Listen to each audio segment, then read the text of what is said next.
श्री स्वामी समर्थ मित्रांनो, आपल्या स्वामी सेवा या चॅनलवरती तुमचे मनापासून स्वागत आहे। स्वामींचं नाव घेऊन करूया आपल्या व्हिडिओला सुरुवात। मित्रांनो, मागील व्हिडिओमध्ये आपण गुरुचरित्र या ग्रंथातून गुरुचरित्राचे पारायण कसे करायचे हे आपण बघायला सुरुवात केलेली आहे। तर त्यामध्ये मी तुम्हाला गुरुचरित्रच्या सप्ताह काळामध्ये म्हणजे जर का तुम्ही एक सप्ताहाचं जर पारायण घेत असाल तर काय नियम पाळावेत वगैरे हे सगळं मी व्हिडिओमध्ये सांगितलेलं आहे। तर चला आता आपण वळूया पुढच्या स्टेपकडे। तर पुढची स्टेप काय आहे, चला श्री स्वामी समर्थ मित्रांनो चालू करूया।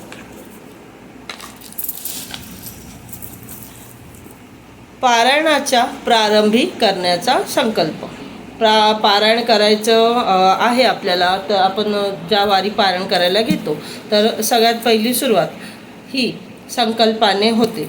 संकल्प करणे म्हणजे काय, तर संकल्प करणे म्हणजे आपण महाराजांना सांगतो, संकल्प घेतो त्यांच्यासमोर की आपण एखादं काम करण्याचं ठरवतो ना की हे मला काम करायचंच आहे, तर तसंच असतो संकल्प। पण ती संकल्प करण्याची एक पद्धत असते। ती पद्धत म्हणजे आपल्याला आपल्या हातामध्ये अक्षत, फूल, हळद कुंकू हातामध्ये घेऊन आपल्याला आपलं नाव सांगायचं असतं, आपलं गोत्र सांगायचं असतं। ज्यांना आपलं गोत्र माहिती नसेल त्यांनी काश्यप गोत्र म्हणून सांगायचं असतं।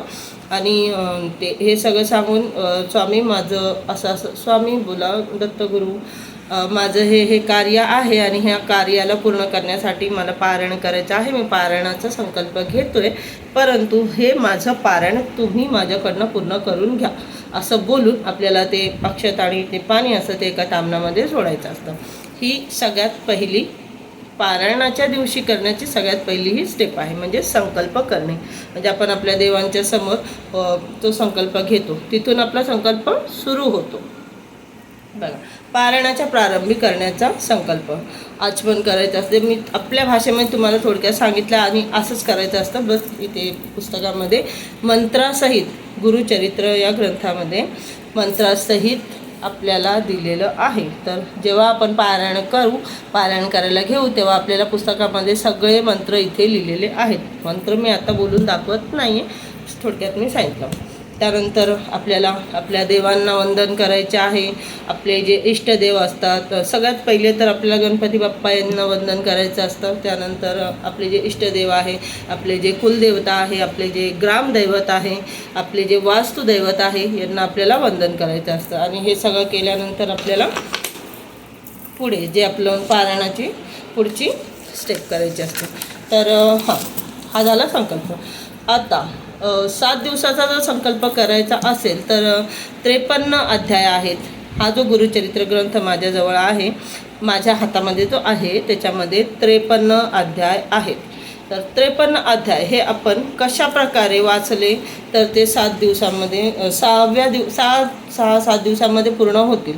तर बघा इथे पान नंबर 8 वरती गुरुचरित्र ग्रंथाच्या पान नंबर 8 वरती ते व्यवस्थित त्यांनी आपल्याला दिलेलं आहे की तुम्ही किती पहिल्या दिवशी किती अध्याय करायचे, दुसऱ्या दिवशी किती अध्याय, रोज किती अध्याय करा, जेणेकरून तुमचं 7व्या दिवशी तुमचं गुरुचरित्र हे वाचून पूर्ण होईल। तर बघा, पहिल्या दिवशी आपल्याला 1 ते 9 अध्याय करायचे असतात। दुसऱ्या दिवशी आपल्याला 9 पुढचे अध्याय जे असतात ते 9 ते 1।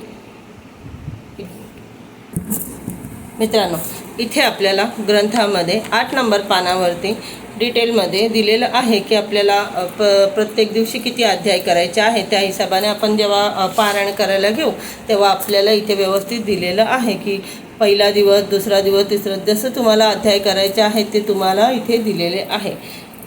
तर त्यात तुम्हाला व्यवस्थित प्रकारे तुम्हाला जर 3 दिवसाचे पारायण करायचे असेल तर तुम्ही किती अध्याय दिवसाला वाचले पाहिजे। जर 7 दिवसाचे अध्याय करायचे असतील, 7 दिवसाचं एक पारायण करायचं असेल तर तुम्हाला दिवसाला किती अध्याय करायचे हे डिटेलमध्ये दिलेलं आहे।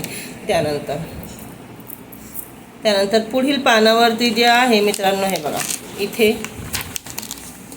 आपले साक्षात दत्तगुरू, त्यानंतर इकडे श्रीपाद श्री वल्लभ जे दत्तगुरूंचे प्रथम अवतार आहेत पृथ्वीवरती, आणि इथे श्री नृसिंह सरस्वती हे गुरुदेव दत्त यांचे द्वितीय अवतार आहेत आणि ह्या त्यांच्या पादुका आहेत, गुरुदेव दत्त यांच्या पादुका आहेत. श्री क्षेत्र गाणगापूर, गाणगापूर ह्या ठिकाणी ह्या पादुका ठेवलेल्या आहेत.